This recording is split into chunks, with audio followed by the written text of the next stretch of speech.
हमारे knowledge YouTube channel पे आप सबों को मेरा प्यार भरा नमस्कार।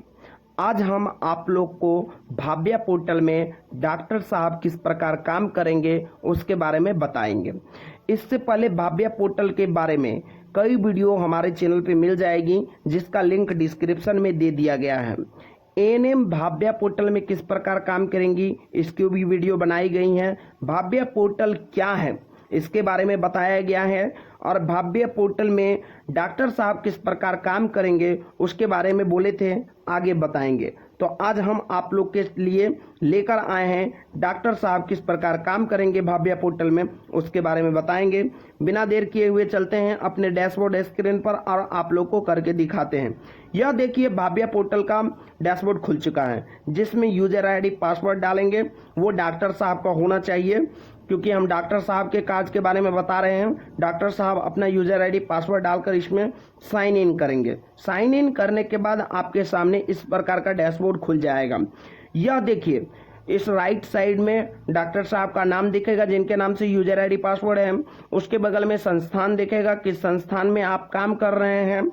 यह जो लिस्ट दिख रही है, जितनी भी यह पेशेंट का लिस्ट दिख रहा है, यह रजिस्ट्रेशन काउंटर से किया हुआ पेशेंट है। जो वहां पे रजिस्ट्रेशन कराएंगे आपके डैशबोर्ड पर यहाँ उन पेशेंट का नाम दिख जाएगा।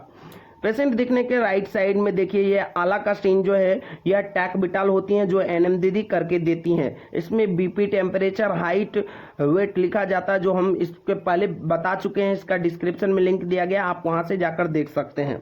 यह कोविड स्क्रीनिंग है। यदि आपके अस्पताल में कोविड स्क्रीनिंग होती है तो यहाँ आपका कोविड स्क्रीनिंग दिख जाएगा। लिंक आभा है जिसमें रिकॉर्ड सेव किया जाता है। यहाँ से यदि वो कहीं इलाज करवाए हैं तो यहाँ से आप उसका रिकॉर्ड देख सकते हैं। वैक्सीनेशन, यदि वो इम्यूनाइजेशन हो रही है, कोई उसका वैक्सीनेशन पहले से हो रखा है या होना है, तो बाद है हमको डॉक्टर का काम बताना है। और डॉक्टर के काम करने के लिए प्लस के आइकन पे क्लिक करते हैं। प्लस के आइकन पे कंसल्टेशन होती है, तो इस प्रकार से पेशेंट का लिस्ट खुल जाता है।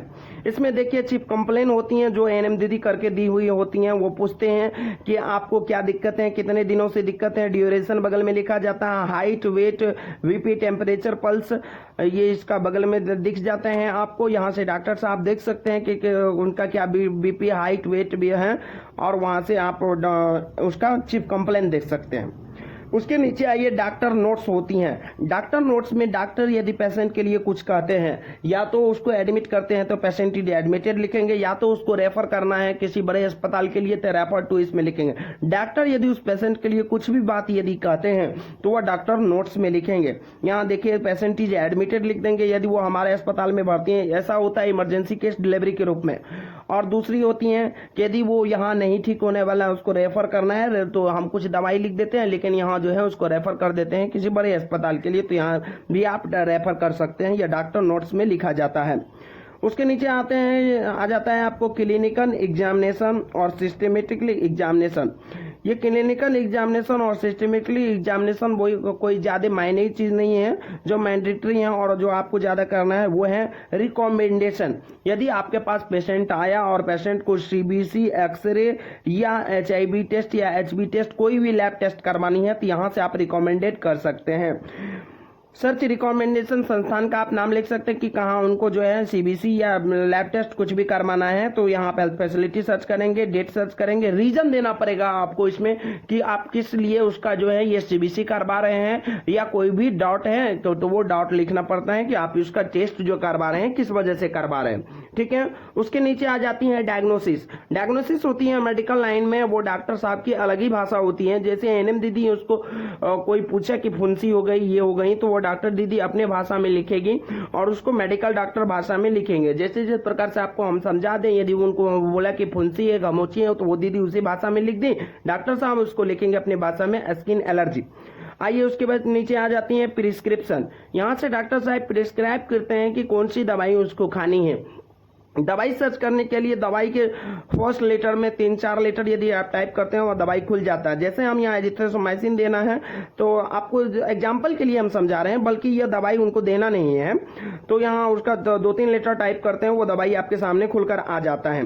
खुलने के बाद यहाँ देखिए बगल में डेज है। आप यह दवाई उनको इस पेशेंट को कितने दिनों के लिए प्रिस्क्राइब कर रहे हैं, यहाँ से डेज देंगे। उसके बाद बगल में देखिए मॉर्निंग, आफ्टर, इवनिंग है, जो सुबह, दोपहर और शाम होती है। तो यह दवाई कब कब खाना है यहाँ से क्लिक करके बताएंगे। नीचे रिकमेंडेशन कुछ अभियुक्ति में लिखनी पड़ती हैं, जैसे ये दवाई जो खानी है खाना खाने के बाद खानी है या खाना खाने के पहले खानी है, आफ्टर ब्रेकफास्ट या बिफोर ब्रेकफास्ट, तो इसमें आप लिख सकते हैं। आइए नेक्स्ट दवाई में फिर उसी प्रकार से सर्च करेंगे, 4 अक्षर डायल करेंगे, उसमें डायल करने के बाद जो है फिर आपका वो दवाई खुल जाएगा, जो भी दवाई है उसमें क्लिक करके एंटर कर देंगे। एंटर करने के बाद जो है बगल में कितनी डेज देना है, कब कब देनी है, वो यहाँ आप नोट्स कर सकते हैं। सबसे यदि यहाँ से आप शॉर्ट तरीके से भी काम करते हैं या आपको मैनुअली तरीके से बता रहे हैं, यदि आप जैसे एएनसी काम करते हैं, एएनसी में यदि 7 दवाई लिखते हैं और 7 दवाई को यदि एक टेम्पलेट के रूप में सेव कर लेते हैं, एएनसी नाम दे देते हैं, तो इस सर्च में प्रिस्क्रिप्शन में एएनसी लिखने के बाद ही आपको 7 दवाई चल जाएगा, जिसको जो है हम आगे टेम्पलेट्स के बारे में बताएंगे। तो वीडियो से जुड़ जाइए और चैनल को सब्सक्राइब कर लीजिए, ताकि आप जब वो वीडियो डाली जाएगी तो नोटिफिकेशन इसका आपके मोबाइल तक पहले पहुंच जाएगा। तो अगला चलिए नेक्स्ट दवाई को सर्च करते हैं। उसी प्रकार से दवाई आ गया, दवाई आने के बाद कितनी डेज देना है, कब का खानी है, वो दे देना है। इसमें रिमार्क्स में आप लिख सकते हैं कि कब वो खानी है, कैसे खानी है, इसमें रिमार्क्स लिख सकते हैं। यदि आपसे गलती से कोई दवाई यदि मिस से चढ़ गया, उसको डिलीट करना है, तो बगल में रेड कलर का जो है एक डस्टबिन है, डिलीट का बटन है, उस पर क्लिक करते हैं तो आप यहाँ से वो दवाई को हटा भी सकते हैं। तो इस प्रकार से आप दवाई ऐड कर सकते हैं और हटा सकते हैं। उसके बाद नीचे आइए, यहाँ है एडमिशन रिकमेंडेशन बीएचटी। यदि आपने उस पेशेंट को एडमिटेड किया तो यहाँ बीएचटी होती है, एडमिटेड देखिए राइट साइड में, यहाँ से क्लिक करने के बाद वो पेशेंट आपके अस्पताल में एडमिटेड हो जाती हैं। नीचे आइए फॉलोअप। यदि आपने पेशेंट को देख लिया और पेशेंट को कुछ दिनों के बाद बुलाया है, तो कितने दिनों के बाद इसमें जो है आपको लिखना पड़ेगा, आफ्टर 10 डेज, आफ्टर 5 डेज, कितने दिनों के बाद वो पेशेंट को आपसे मिलना है, इसमें फॉलोअप डेट लिखना पड़ता है। तो रिकमेंडेशन में आप आफ्टर 10 डेज लिखते हैं और डेट भी आप डाल सकते हैं, जो आज का दिन है, आज के दिन में 10 दिन जोड़ते हैं तो किस डेट में उनको आना है, यहां से डेट आप प्रिस्क्राइब कर सकते हैं।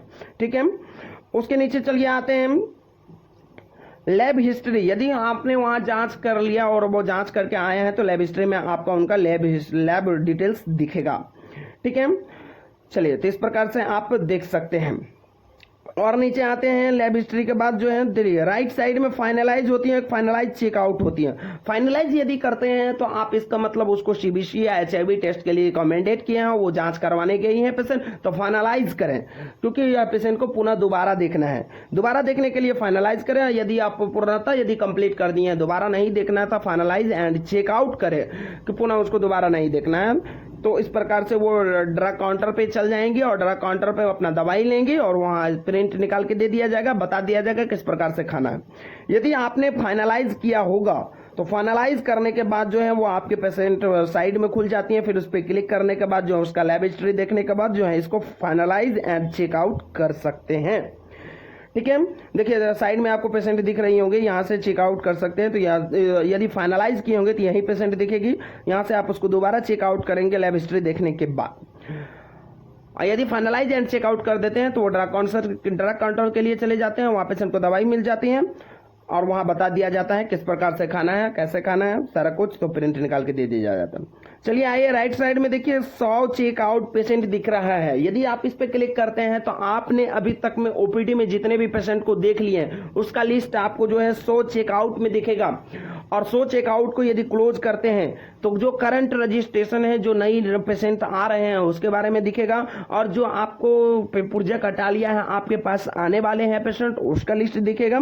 100 चेकआउट बंद करते हैं तो वो करंट स्क्रीनिंग दिखता है, और 100 चेकआउट जब खोलते हैं तो जो पेशेंट आप देख लिए हैं पहले उसका लिस्ट खुलता है। तो इस प्रकार से डॉक्टर साहब अपना कार्य संपादन कर सकते हैं भाबिया पोर्टल में। आगे हम जो है मैनेजर किस प्रकार से काम करेंगे, एमएनई किस प्रकार से काम करेंगे, प्रभारी सर किस प्रकार से काम करेंगे, सबों के बारे में बताएंगे। तो वीडियो अच्छी लगी होगी तो चैनल को सब्सक्राइब कर लीजिए, वीडियो को लाइक कर लीजिए, दूसरों के साथ शेयर कीजिए ताकि वो लाभान्वित हो पाए। और यदि हमारे आप चैनल पे नए हैं तो चैनल को सब्सक्राइब कर लीजिए, क्योंकि हम आपके लिए इसी प्रकार का इंपॉर्टेंट वीडियो लाते रहते हैं जिसका नोटिफिकेशन सबसे पहले आपके मोबाइल तक पहुंच पाए और आप देखकर लाभान्वित हो सकें। Thank you.